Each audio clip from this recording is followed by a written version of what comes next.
Salam hangat psikologi dengan saya Rangga Pursadu dan rekan saya Rizky Basaputra. Kita di sini hadir dengan acara kita yang pertama. Kita di episode pertama kali ini sharing day dengan tema kesejahteraan psikologis anak rantau ketika di masa pandemi. Sharing day ini gimana, Mas? Coba kita perkenalkan dulu kepada penonton dong. Kali ini kita punya acara fresh gitu, Mas, ya. Sharing day di mana pada konten kali ini kita akan berbagi pengalaman, berbagi ilmu seputar psikologi tentunya. Yang berkaitan dengan psikologi ya. Iya, kita akan sharing-sharing bersama di sini ya. Mas, kita ini kedatangan tamu loh, Mas. Oh iya. Belum diperkenalkan kita kali ini. Bintang tamu kita. Namanya, Mas? Nama saya Justinus Sagrujo dan saya dari Prodi Psikologi. Sekarang saya sudah semester 4. Ya. Mas Justinus Sagrujo. Asalnya dari mana, Mas? Asalnya dari Sumatera Barat, lebih tepatnya Mentawai. Jauh ya. Panggilannya, Mas, biasa dipanggil apa? Panggilannya Justin. Justin. Jauh sekali panggilannya. Iya. Justinus Sagrujo dan Justin. Asalnya dari Mentawai. Lebih spesifik lagi Togdok. Mentawai itu berarti ibu kotanya? Padang, Sumatera Barat. Kalau dari Mentawai ke ibu kota berapa jam, Mas, biasanya? Itu tergantung sih. Ada yang 1 hari, ada juga yang lebih singkat lagi. Itu berbeda pulau ya, Mas ya? Iya benar, beda pulau. Jadi, Mentawai sama Padang itu sudah beda pulau. Jadi untuk menempuh perjalanan dari Padang ke Mentawai itu bisa sampai 1 hari, dan ada juga yang sampai 3 jam, tergantung kapalnya juga. Wow. Oh iya, oke. Sebelumnya kita kenalkan dulu tema kita pada hari ini, Mas. Kita jelasin dulu ya. Jadi pada episode pertama kali ini kita akan membahas putar kesejahteraan psikologis anak rantau ketika di masa pandemi. Jadi anak rantau ini kan kebanyakan jauh dari orang tua ya, Mas ya. Jauh dari orang tua, tinggal sendiri, harus mandiri gitu ya. Jadi tekanan-tekanan yang datang itu dia hadapi sendiri, Mas. Jadi kita mau lihat gimana sih cara menghadapinya tekanan-tekanan tersebut dengan konsep kesejahteraan psikologis ini, Mas. Oke, sebelum kita ke sana mungkin kita juga tidak hanya Mas Justin sebagai narasumber, mungkin Mas Bayu juga seorang anak rantau gitu ya. Mas Bayu Mas. Asalnya dari? Saya dari Sulawesi, Mas. Sulawesi. Oh, ini orang jauh semua ya. Orang jauh. Datang ke Madiun untuk kuliah. Iya. Ilmu. Sulawesi Tengah, tepatnya di Kabupaten Toli-Toli, Mas. Ibu kotanya Palu itu berarti. Ibu kotanya. Kalau dari Toli-Toli ke Palu berapa? 8 jam, Mas. 8 jam. 8 jam. Jalur darat. Iya dong. Soalnya nggak beda pulau. Iya. Oke. Sulawesi 1 pulau. Jadi kita sebenarnya pengen jelasin tentang kesejahteraan psikologi dulu. Itu, Mas. Jadi kesejahteraan psikologis ini adalah hasil dari penilaian atau evaluasi diri pribadi yang dipengaruhi oleh pengalaman hidup dan harapan individu yang relevan. Jadi kesejahteraan psikologis ini lebih menggambarkan kesehatan mental, Mas. Kesehatan mental seseorang. Gitu. Artinya, kita biasa mengenal psikologi itu biasanya tentang gangguan-gangguan, hal yang negatif gitu ya. Ternyata psikologi ini juga ada yang membahas seputar sisi positifnya gitu sisi ya. positifnya. Itu adalah tidak selalu sisi positif negatifnya. Psikologi positif. Psikologi positif. Oke. Jadi kita membahas psikologi well-being atau kesejahteraan psikologis mengambil aspek-aspek dari teorinya Riff, Mas. Oh, ini dari teorinya ya, Riff. Dari teorinya Riff. Riff. Ada berapa aspek, Mas? Jadi teorinya Riff ada 6 aspek, Mas. Jadi terdapat penerimaan diri, terus hubungan positif dan orang lain, yang ketiga ada otonomi, yang keempat ada penguasaan lingkungan, yang kelima ada tujuan hidup, dan yang keenam ada pertumbuhan diri. Oke. Boleh kita bahas satu-satu nanti. Oke, kita bahas satu-satu, Mas ya. Nah, jadi kita langsung aja ya, Mas, langsung masuk ke aspek yang pertama aja ya. Kita bahas. Yang pertama ini ada penerimaan diri, Mas. Jadi penerimaan ini adalah kemampuan individu dalam penerimaan terhadap masa kini dan masa lalu dirinya dalam kualitas aspek baik maupun buruk dari dirinya tersebut, Mas. Berarti artinya seseorang itu sejatinya bisa menilai dirinya sendiri terhadap kelebihan dan kekurangannya. Oke ya. Biasanya kalau kita disuruh untuk menilai diri kita sendiri itu susah sekali, Mas ya. Kalau kita menilai kekurangan mungkin bisa kita sebutin, tapi kalau kelebihan kita kayaknya agak sulit gitu. Padahal kita menerima diri kita itu tidak hanya kekurangan kita, tetapi kita juga harus mengapresiasi apa kelebihan kita gitu. Menerima kekurangan diri itu termasuk kelebihan loh, Mas. Oke, ya benar sekali. Benar sekali. Oke, Mas, gimana? Kita ke pertanyaan aja ya. Kita ke pertanyaan awal dulu aja. Jadi Mas Jasin ini apakah mempunyai sisi kekurangannya Mas Jasin yang sampai saat ini belum bisa Mas Jasin terima? Apakah ada, Mas? Kalau kekurangan ya pasti ada lah yang belum kita terima. Pasti setiap manusia itu, setiap orang punya kekurangan dan kelebihan masing-masing. Dan kadang-kala ada orang yang tidak bisa menerima dengan kekurangannya itu. Nah, jadi yang saya harapkan di sini adalah dengan kekurangan itu ya kita harus mampu menghargai apa yang kita tidak bisa, apa yang kita tidak sama dengan orang lain. Karena apa yang kita punya itu belum tentu dipunya orang lain juga. Jadi kita masing-masing itu punya kelebihan dan kekurangan masing-masing. Maka dengan itu kita harus bersyukur dengan apa yang kita miliki dan apa juga yang kita tidak miliki. Jadi baik itu kelebihan, kekurangan, kita harus bersyukur aja. Dan menerima diri kita dengan apa adanya itu sesuatu hal yang harus kita lakukan dalam diri kita. Artinya kita bersyukur dengan apa yang kita miliki sebagai kelebihan dan kita juga sadar akan kekurangan diri kita sekaligus untuk sebagai bahan evaluasi diri seperti itu, Mas. Benar sekali itu. Karena kan banyak ada orang yang di luar sana itu yang keterbatasan fisik segala macam, tetapi mereka masih mampu untuk menerima diri mereka, masih mampu untuk menunjukkan bahwa mereka itu punya kelebihan yang spektakuler sekali, lebih dari kita yang normal misalnya.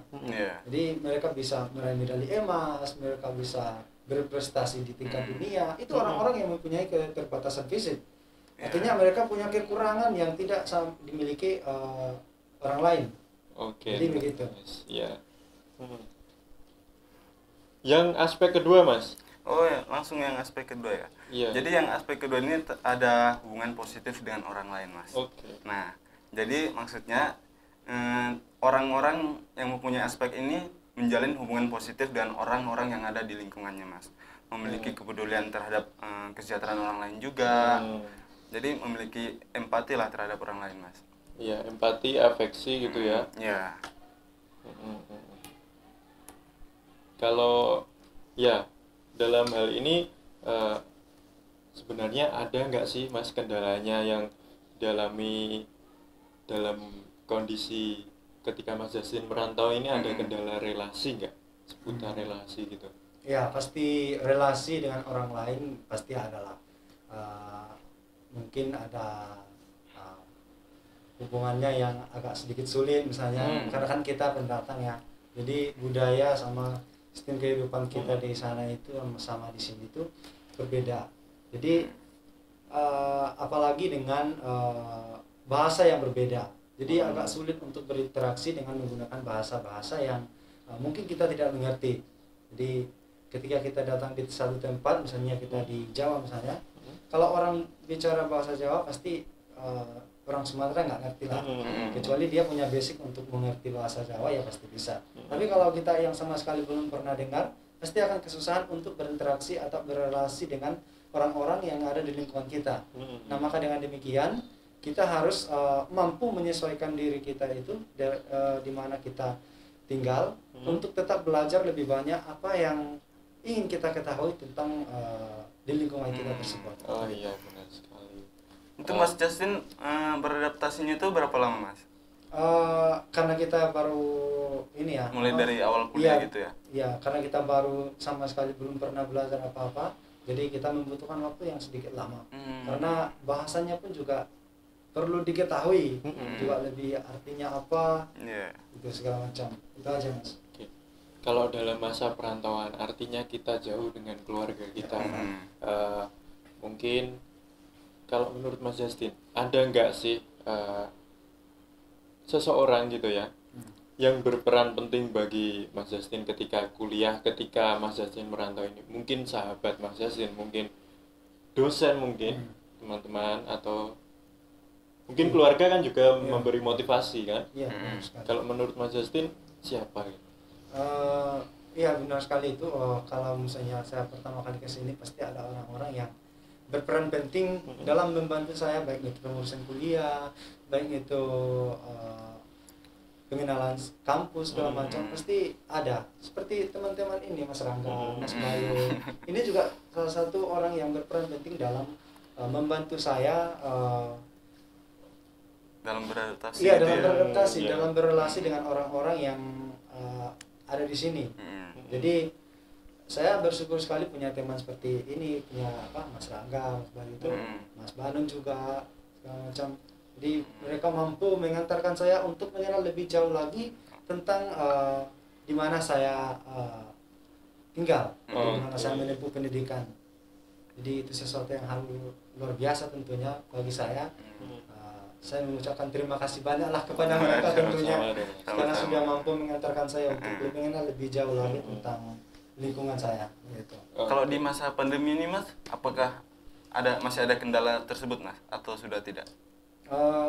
Mungkin hubungan positif itu Mas dengan orang lain ya tentunya. Jadi mungkin dengan tetangga atau apa? Iya, mungkin sudah sedikit berkurang ya. Jadi maksudnya karena kita sudah sedikit lama, jadi sudah sedikit mengerti bahasa orang setempat. Jadi misalnya di Jawa misalnya kita sudah mulai paham. Karena walaupun kita tidak bisa mengucapkan, tetapi setidaknya mendengar kita mampulah untuk menangkap apa maksud dari pertanyaan. Ngerti lah ya. Oke, baik. Oke, kita lanjut yang ketiga aja ya Mas. Aspek ketiga. Yang ketiga ini ada otonomi teman-teman. Nah, otonomi ini yaitu penggambaran individu yang mempunyai kebebasan dengan mengacu pada tanggung jawab atau dapat dikatakan sebagai kemandirian. Jadi lebih kepada kemandirian aspek ketiga nih Mas. Oke, dalam menentukan keputusan dan juga kemampuan dalam mengevaluasi diri gitu ya. Oke. Kalau Mas Justin ini dalam pemenuhan kebutuhan ada nggak sih kendala? Atau mungkin kan kalau kita sebagai anak rantau itu kan pastinya kita harus segala sesuatu kita harus menjalankan secara mandiri gitu ya. Tapi sejak kapan Mas Justin ini dilatih kemandiriannya itu? Kalau dilatih kemandiriannya jadi sudah dari SD ya. SD. Mungkin saya bisa cerita sedikit tentang boleh Mas, sampai sekarang, biar teman-teman juga pada tahu kan. Jadi dari SD itu kan saya usianya sudah 10 tahun, terus SD kelas 1 itu sudah sedikit berumur lah. Jadi orang tua pun di sana itu selalu sibuk dengan pekerjaan. Jadi kita selalu ditinggal untuk pergi ke ladang, cari kehidupan lah kita di sana. Jadi kita yang sekolah ini harus dituntut untuk berusaha semampu mungkin untuk mandiri. Jadi segala pekerjaan yang kita inginkan itu kita urus sendiri, seperti misalnya cuci baju, masak makanan, pergi ke sekolah gitu. Jadi kita urus sendiri. Orang tua sih memang berperan penting, tetapi tidak sepenuhnya untuk selalu ada. Karena mereka selalu sibuk dengan pekerjaan-pekerjaan mereka. Baru kemudian sampai SMP juga jauh dari orang tua, SMA juga jauh dari orang tua, sampai sekarang pun juga masih jauh dari orang tua. Jadi seakan tidak ada waktu untuk selalu bersama orang tua. Gitu. Tapi itu menjadi tantangan tersendiri ya bagi Mas Justin ya. Untuk melatih mental Mas Justin. Sekaligus menjadi kekuatan. Ya, apalagi kalau Mas Justin sekarang kan masa perantauan gitu ya. Sebelumnya mungkin Mas Justin sudah pernah merantau atau belum? Sudah pernah ya hidup di jauh dari keluarga gitu ya. Kalau yang terlalu jauh sekali belum pernah ya, baru sekarang ini.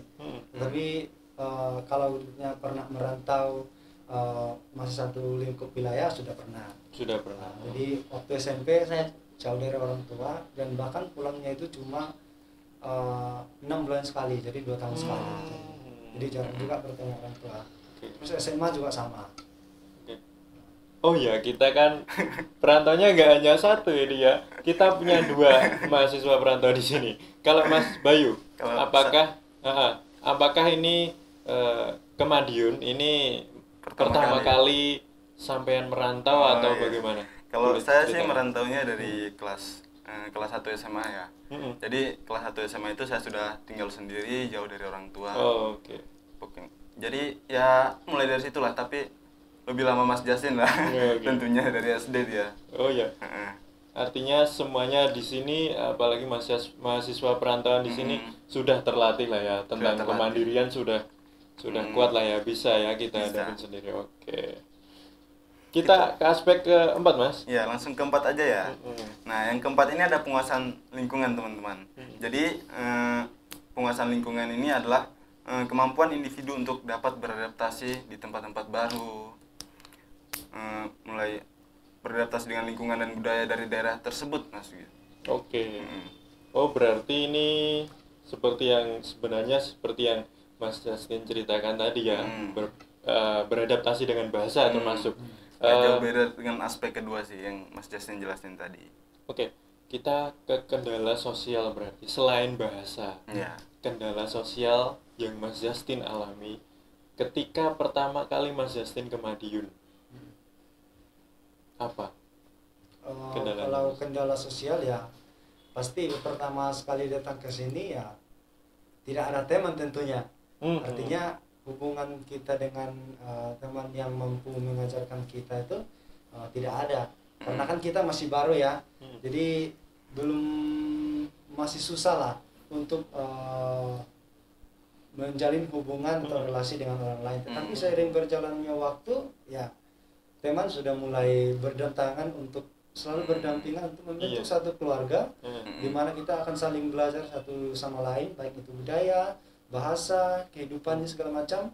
Dan itulah hebatnya suatu perbedaan, Mas. Jadi perbedaan itu mempererat suatu persaudaraan untuk membentuk sebuah keluarga. Kalau Mas Bayu mungkin. Kalau saya sih nggak ada kendala sama sekali ya untuk aspek sosialnya, karena saya pertama datang ke sini tuh ya pertama kenal langsung dengan Justin ini. Pertama kenal langsung dengan Justin, langsung kenal dengan teman-temannya Mas Justin dari komunitas Mentawai. Itu kalau saya nggak ada kendala spesifik lah untuk masalah sosial ini. Kalau kendala tadi pertama tentang hubungan ya gitu, hubungan sosial dengan orang lain. Kalau sekarang kondisinya seperti apa? Bisa teratasi atau masih belum teratasi atau sudah? Puji Tuhan sudah bisa teratasi. Jadi karena kan dulu itu kita belum mengenal tempat-tempat di mana teman-teman yang lain masih sedikit ya. Benar. Jadi sekarang kan ya karena sudah banyak teman ya kita sudah dimudahkan lah. Apalagi dengan media sosial ini kan kita sudah bisa menjalin hubungan dengan orang lain. Berarti lebih bisa menyesuaikan diri gitu pastinya. Aspek selanjutnya, Mas. Di aspek kelima ini ada tujuan hidup, teman-teman. Nah, tujuan hidup ini keadaan individu yang memiliki pemahaman jelas terhadap tujuan dan arah hidupnya. Jadi keyakinan akan kemampuannya itu untuk mencapai apa yang ia tuju. di aspek kelima ini. Ketika kita bicara tentang tujuan hidup, oke, kita mengulik sebentar tentang tujuan awal saja. Kita tujuan dasarnya saja ya. Kenapa Mas Justin ini dari sekian banyak kampus di Indonesia, kenapa memilih terutama Madiun gitu ya, kota Madiun, Mas Justin di Widya Mandala gitu ya, Widya Mandala Surabaya kampus Mas Madiun gitu ya. Kenapa milih Universitas Widya Mandala ini? Jadi kenapa saya memilih di Widya Mandala khususnya Madiun, dan itu adalah sebuah kebetulan Mas tentunya. Jadi mungkin saya bisa cerita sedikit kenapa saya bisa memilih Widya Mandala Madiun. Jadi karena saya beasiswa, saya pun juga bingung untuk mengambil jurusan mana yang akan saya pilih. Jadi waktu tes itu kemarin saya ambil hukum sama psikologi. Nah, psikologi itu adanya di Widya Mandala Madiun. Nah, puji Tuhan karena saya diloloskan di situ, akhirnya saya bisa masuk ke kampus Widya Mandala Madiun. Jadi bukan suatu pilihan dari dulu kenapa saya bisa masuk di sini. Tetapi itu adalah karena ada tes, kebetulan juga di situ adalah tempatnya psikologi, ada psikologi di situ. Akhirnya saya pilih aja Semarang. Jadi bisa langsung sampai di Madiun. Walaupun kebetulan, tapi kita bersyukur dong pastinya gabung jadi satu keluarga di UKWMS ini ya. Sesuatu yang sangat luar biasa kalau menurut saya itu Mas. Karena kalau tidak bisa tidak bisa lolos, otomatis saya tidak bisa bertemu dengan kalian. Terus Mas, dalam memilih jurusan psikologi ini, apakah Mas Justin sudah merasakan antara ketidakcocokan dan kecocokan dalam jurusan ini Mas? Dulunya memang saya tidak pernah tahu tentang apa itu psikologi, belajar tentang apa. Tetapi seiring berjalannya waktu, saya pengen ditarik untuk menggali lebih dalam lagi tentang apa yang ada di dalam psikologi itu. Jadi ada ketertarikan khusus untuk saya untuk belajar lebih banyak lagi tentang ilmu-ilmu yang akan diajarkan di situ.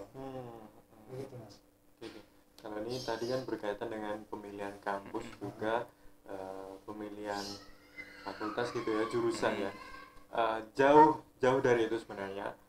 Sebelumnya kenapa sih Mas Justin memilih kuliah di luar kota? Apalagi kita di luar pulau gitu ya. Apa Mas? Kenapa? Yang menjadi motivasi ya tentu yang saya inginkan adalah merubah kehidupan saya tentunya. Jadi ingin beralih biar apa ya, saya itu bisa meninggalkan zona-zona saya yang sebelumnya. Jadi ingin merubah hidup saya tentunya. Jadi kuliah di luar pulau itu tentunya sesuatu hal yang luar biasa karena saya akan banyak belajar pengalaman, kebudayaan orang lain juga. Yang baru. Jadi saya rasa itu tujuan utamanya. Oke. Kalau Mas Bayu sebenarnya. Kalau Mas Bayu. Kalau aku sih awalnya itu aku nggak ada niatan untuk kuliah di sini, nggak pernah kepikiran untuk kuliah di Madiun ini. Cuma lalu saya direkomendasikan oleh ayah saya untuk kuliah psikologi di Madiun. Alasannya itu karena kan saya punya keluarga jauh di sini, keluarga dari nenek saya. Maka di Madiun maksudnya? Iya di Madiun. Maka untuk menjalin silaturahmi agar tidak putus, maka saya dikasih kuliah di sini. Kalau Mas Justin untuk tujuannya ke depannya setelah lulus kuliah ini apa sih Mas? Gimana Mas? Kalau tujuannya ke depannya ya tentu ingin dapat pekerjaan lah tentunya. Lalu sebelum dapat pekerjaan tentu yang saya harapkan saya harus selesai dulu nih. Jadi saya harus sukses dulu di pendidikan saya ini.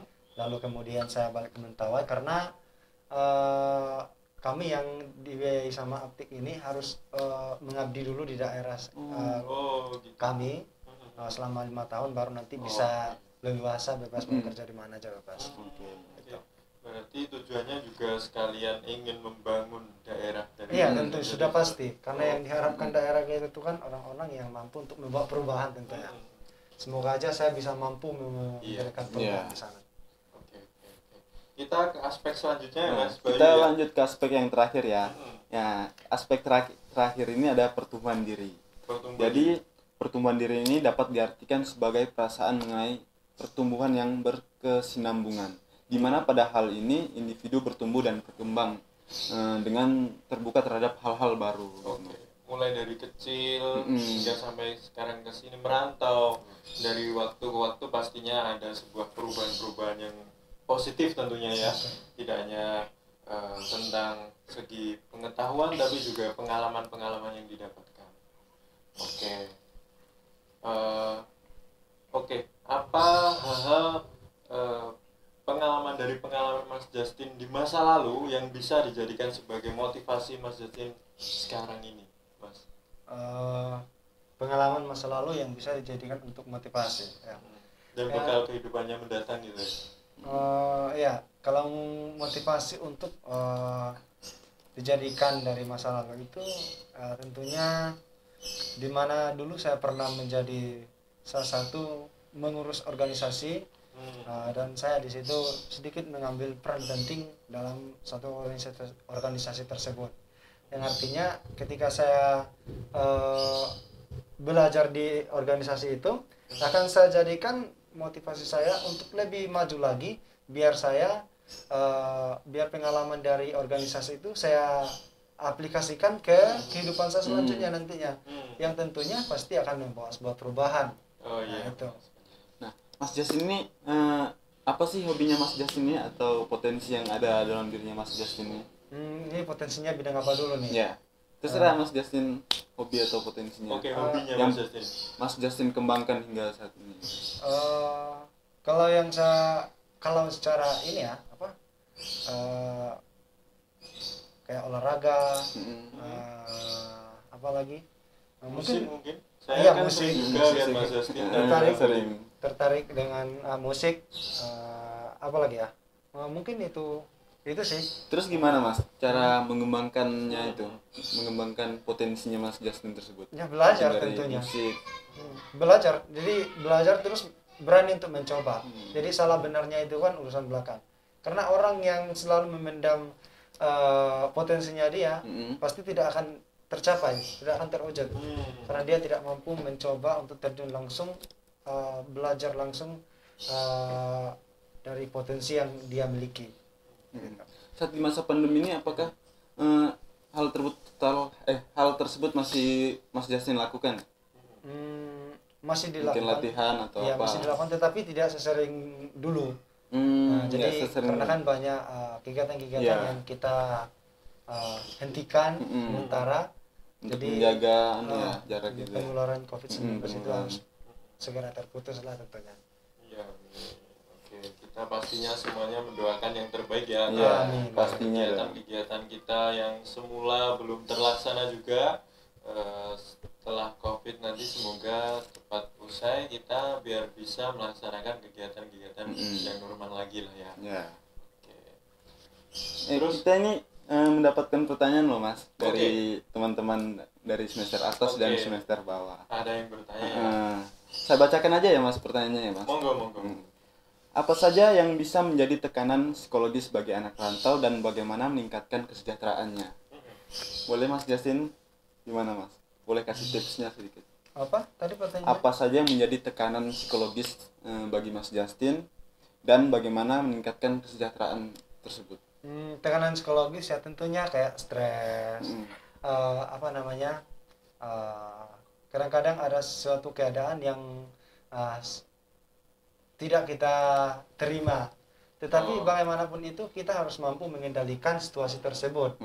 Jadi dengan cara ya kita tidak bisa mengambil keputusan secara cepat untuk misalnya kita banyak tugas nih, terus stres, nggak ada cari solusi yang lain, itu sesuatu yang kurang tepat kalau menurut saya. Jadi ketika kita mengalami stres misalnya, ya kita mencoba untuk mengalihkan stres itu kayak misalnya dengerin musik atau olahraga agar bisa stres itu bisa hilang, agar hormon serotonin itu meningkat ya.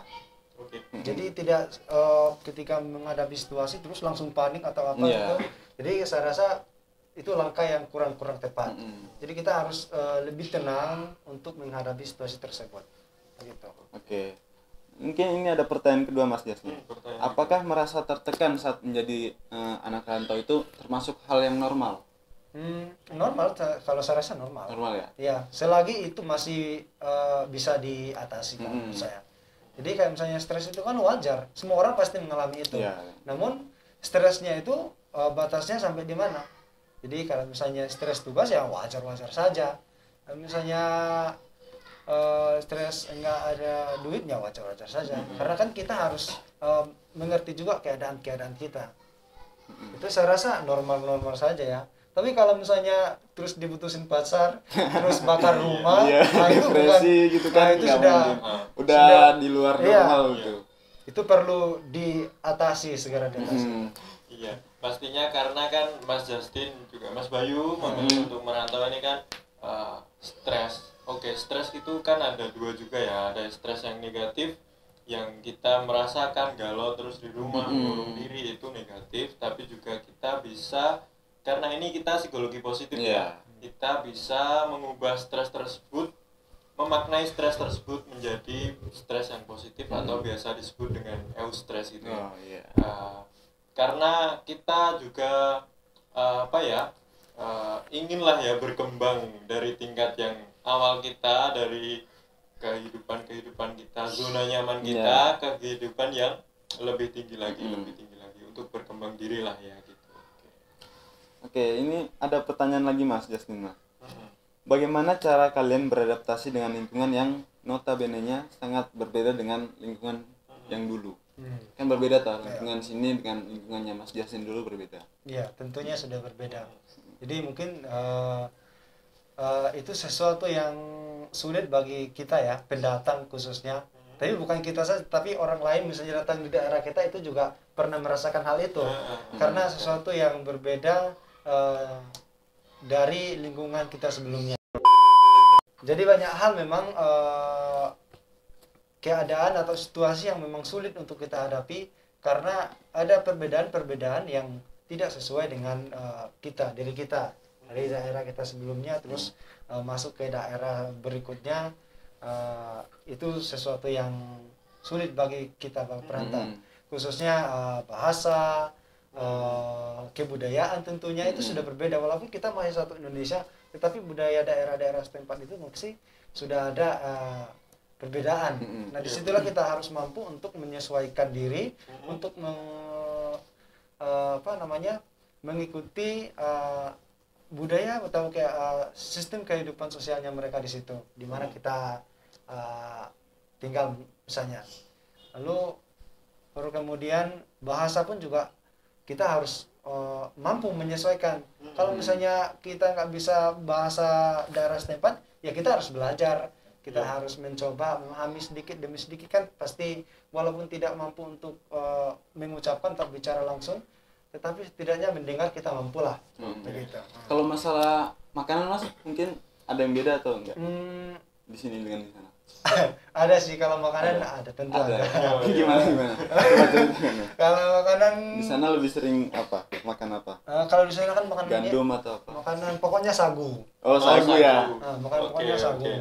Jadi istilahnya orang kita di sana makan sagu tanpa makan ikan tanpa sagu itu belum makan namanya. Belum makan. Kalau orang Jawa gimana?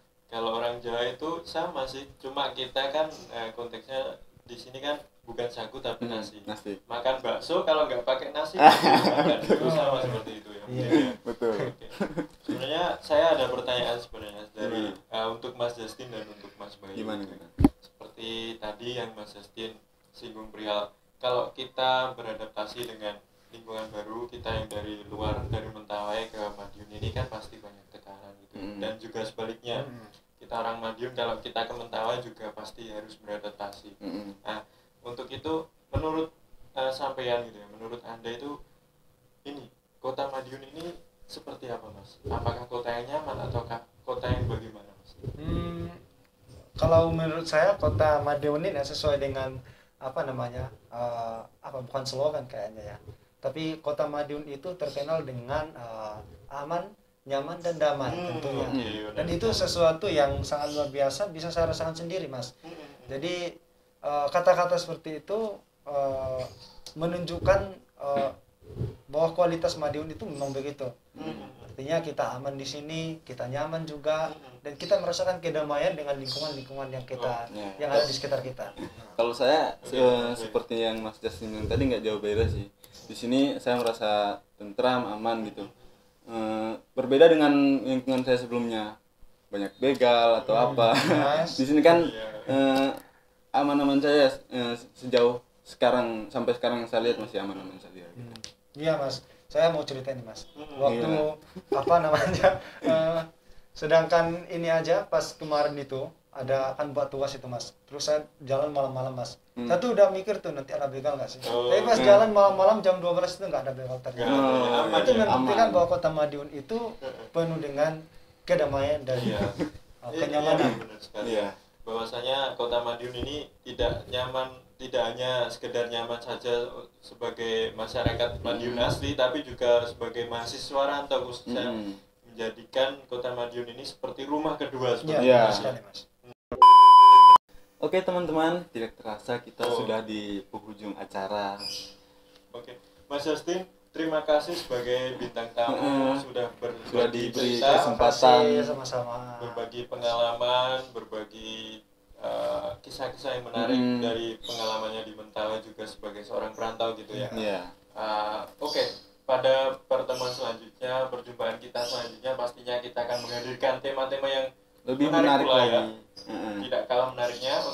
Untuk itu jangan lupa di subscribe, like, comment, and share. Dan jangan lupa untuk follow IG-nya Wima, Psikologi Wima ya. Psikologi Wima. Karena di situ kita membagikan info tentang episode selanjutnya nanti. Seperti itu. Terima kasih teman-teman. Jangan lupa jaga kesehatan dan patuhi peraturan dari pemerintah. Oke, sekian, terima kasih. Salam hangat psikologi. Hangat.